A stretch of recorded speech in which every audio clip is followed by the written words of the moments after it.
of course, kasama po natin ang ating personal effectiveness coach and corporate communications guru, walang iba kundi si Miss Sheila Viesca. Good morning! Good morning, Sheila! Ma'am Sheila! Good morning! Walang audio si Miss Sheila. Oo. Audio po. Wala. Wellness Wednesday, here we come! Oo, hashtag Wellness Wednesday. Maganda yung topic Happy na inihanda ni Miss Wellness Sheila. Wednesday! Yan! Hello! Good morning! Yes. Finally hear you. Welcome to the show once again, Miss Sheila. Hello, Talaga namang worth the Angel, wait si Miss Sheila, Jessica, ha? and Rina. Hi Yes, po. great to be back Good again. morning. Alright. At napakaganda ng ating topic ngayon, ladies.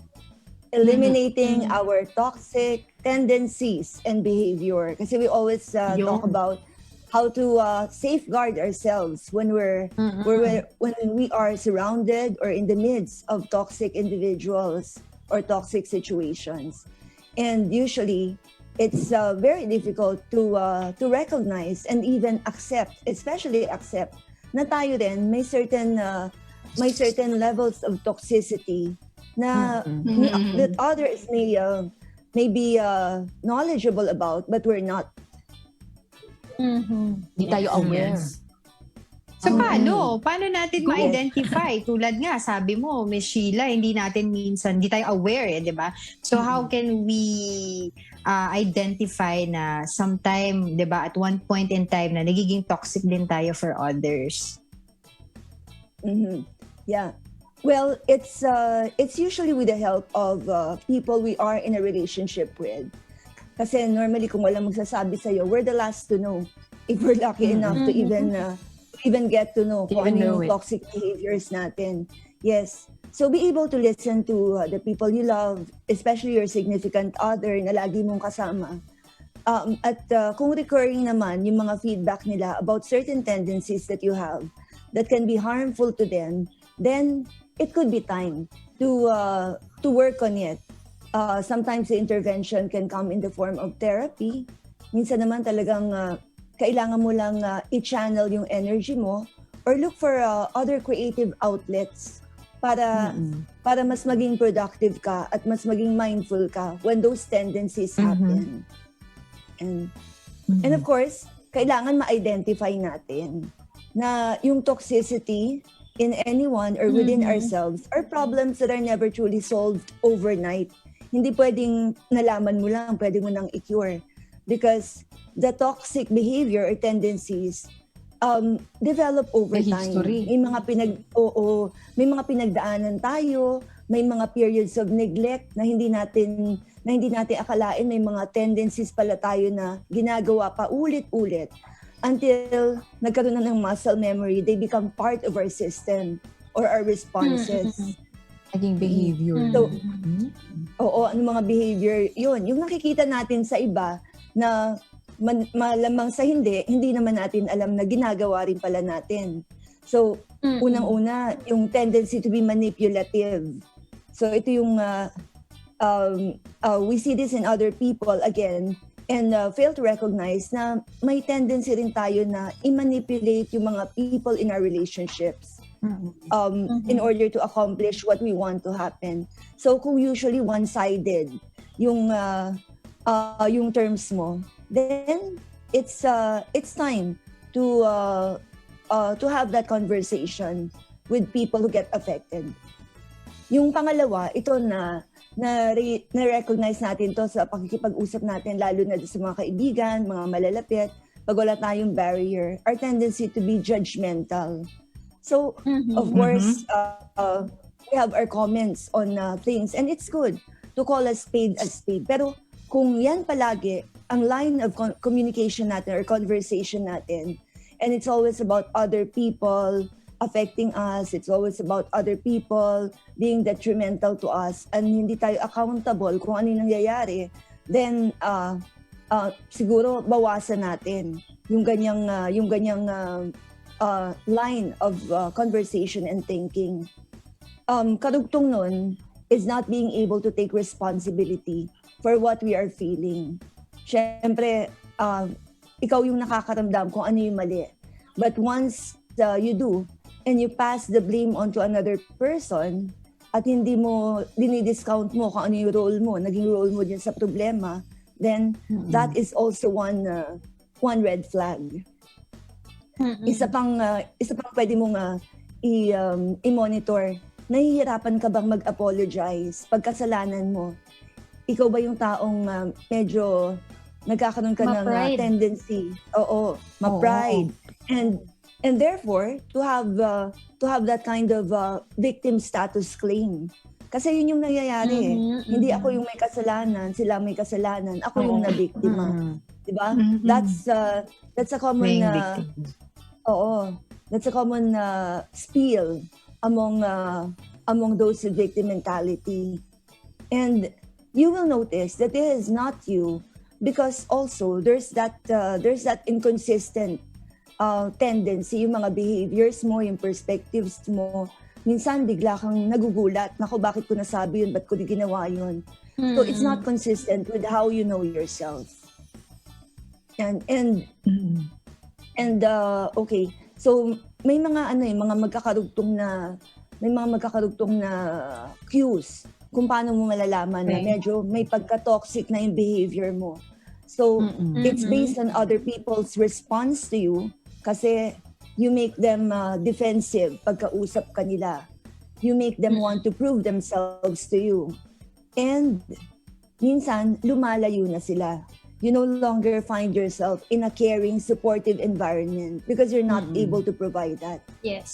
So, yun yung mga evidences, mga red flags na kailangan nating bantayan, because usually it's one, we are not mindful na may pinagdadaanan tayo, paulit-ulit yung ginagawa nating hindi ayon sa values natin. Pangalawa, we're surrounded by toxic individuals, hindi na natin na-differentiate kung ano yung tama, kung ano yung mali.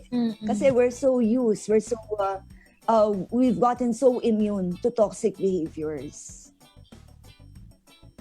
Yan. Ayun. So, Yung pala yung mga by identifying this, ladies, and listening to programs like UNTV discussing this, kasi may mga points of view na kailangan kang marinig, enlightened, and level up. Mas nakikita mo kung paano mo aayusin yung sarili mong sitwasyon. Mas na-evaluate So mo. what do you do, Ma'am Sheila, if you encounter like a toxic person? Do you stay in that kind of relationship? Do you go away? How do you handle those kind of situations? Well, when we talk about yung full blast toxicity, ang wala dyan, empathy. So kahit anong away nararamdaman mo sa taong gusto mong tulungan, do not expect them to have that same feeling towards you. If you're ready for that, and if you love this person enough, kailangan lang i-distance mo yung sarili mo para you don't expect the same energy that you're giving them to be given back to you. Kasi hindi nila kaya yun eh. And, ayun si Gab. Ayan, pampatanggal ng toxicity. Hi, Gab! Ayan. So, they're not able to appreciate yung maganda sa paligid. They're not able to recognize that. So, humanda ka na masaktan. Ihanda mo yung sarili mo. Because that toxic realization moment, hindi nangyayari yan kung kailan mo gusto. Sila ang kailangang magising that something is wrong, and it's time to be kinder, to be more thoughtful, to be more generous to the people they care for. Miss Sheila, Go ahead, girlfriend. sa workplace naman, kasi parang ang hirap sa workplace, for example, boss and yung empleyado, no? Siyempre may ine-expect yung boss doon sa empleyado, di ba? Na pagka merong hindi na-meet yung empleyado doon sa mga dapat na ginagawa niya, yung trabaho niya, hindi niya nagawa ng maayos, yung boss either magagalit or magsasabi doon sa empleyado na hindi mo kasi na-meet na dapat kasi ganito yung ginawa mo. Ba't hindi mo ginagawa?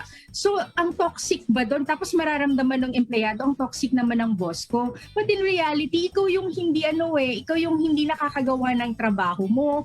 Ikaw yung pinapasa mo yung trabaho sa iba, or kapag sinita ka, sasabihin mo kasi marami akong ginagawa hindi ko magawa lahat. But yun yung job description mo eh. So ang nangyayari na yung boss nag-expect lang siya na ito yung trabaho mo, but you cannot do your job well, you cannot deliver. Ang nangyayari, yung boss yung nagiging toxic dun sa empleyado.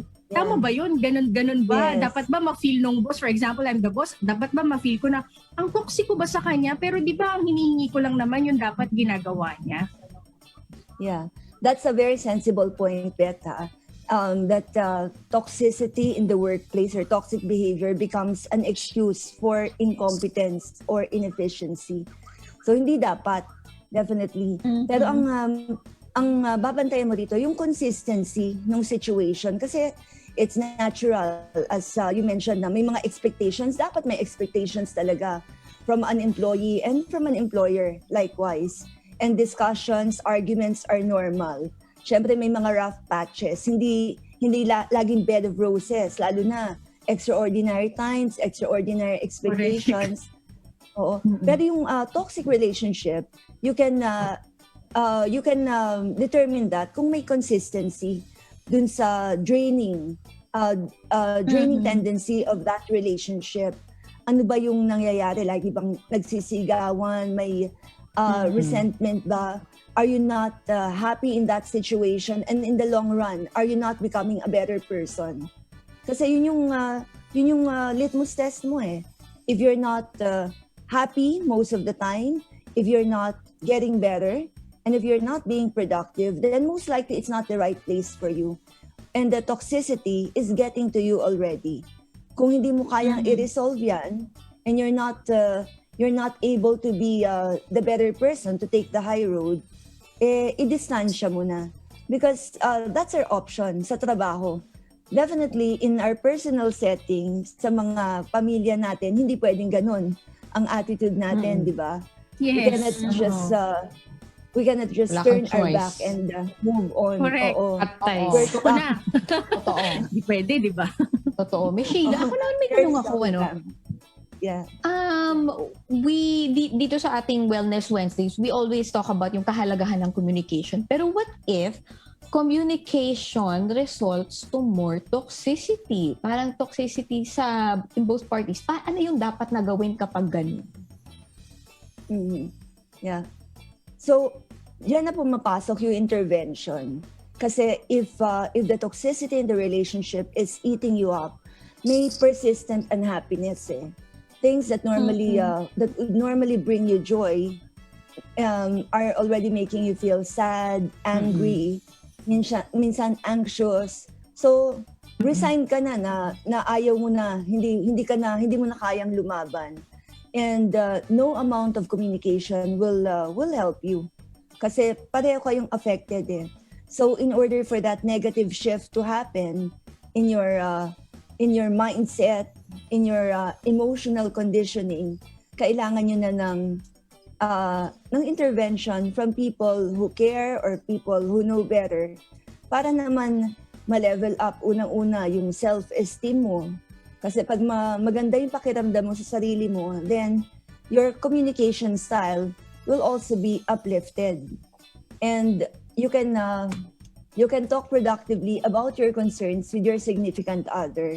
Hindi yung laging turo ng turo kung sino yung may kasalanan. Tama. Siguro at the end of the day, Miss Sheila, mainam na talagang kapag ganyan, no, kahit ikaw sarili mo, you find yourself in yourself itself is toxic, 'di ba? Siguro give up na lang yung mga mindless drama and invest na lang in your own energy and growth. And somehow if you find yourself out of that circle anymore and they let you come back in, good. If not, good also. It means hindi naman okay talaga yung circle na yan in the first place, no? So, I guess pause, rest, and Yes. let go. Drink coffee and milk tea. Ayaw mo yun. Di ba? Yeah, magandang advice talaga yan. Kasi if we gravitate towards drama, and that definitely yan ang It will eat you up. mangyayari sa atin Yes. paulit-ulit. Oo. Mm. So hindi madaling lumabas diyan kasi it becomes addictive. The results of toxicity becomes addictive kasi mas nakakapag-isip ka, somehow mas nararamdaman mo na buhay ka somehow. Pero it's actually going to be bad for you and your mindset, your well-being, and the life of the people around you in the long run. Hindi ka magiging productive as a partner and as a human being. So, All right. yeah, there should be no place for toxicity in our relationships. At pag nakita mo na nandyan yan, wag mo lang baliwalain kasi passive-aggressive behavior towards toxic situations mas nakakapagpalala ng sitwasyon. Very true. Tama. Napakaganda Alright. ng ating discussion. Maganda pa sanang makapag-share pa tayo. Kaya nung wala na tayong oras, marami pa sana Part tayong 2 na lang. sharing na tungkol dito. No? Mm. Pero thank you po. Miss Yeah. Sheila, ano yung talk shop? Please, talk shop. Yes. Thank you very much, ladies. And for those who are intending to take courses, especially this summer, on personal effectiveness, communication excellence, leadership training, they can get in touch with us at 0917-877-5588 or 0917-894-5588. So check out our courses at www.talkshop.ph or get in touch with us on all our social media accounts, LinkedIn, Facebook, Instagram, Sheila Viesca, or Talkshop Consultancy. Thank you so much, Miss Okay. Sheila. Thank you, Miss Sheila. Thank you so Thank you. much. Happy Salamat, Wellness Wednesday to you. Yes. Take Good care. night. Don't have much time, Good morning din kay pero, Gab. oo. It's always lovely to see you and to be with you. Thank you. Same. Same. Totoo. Bye. Right back at ya. Take care.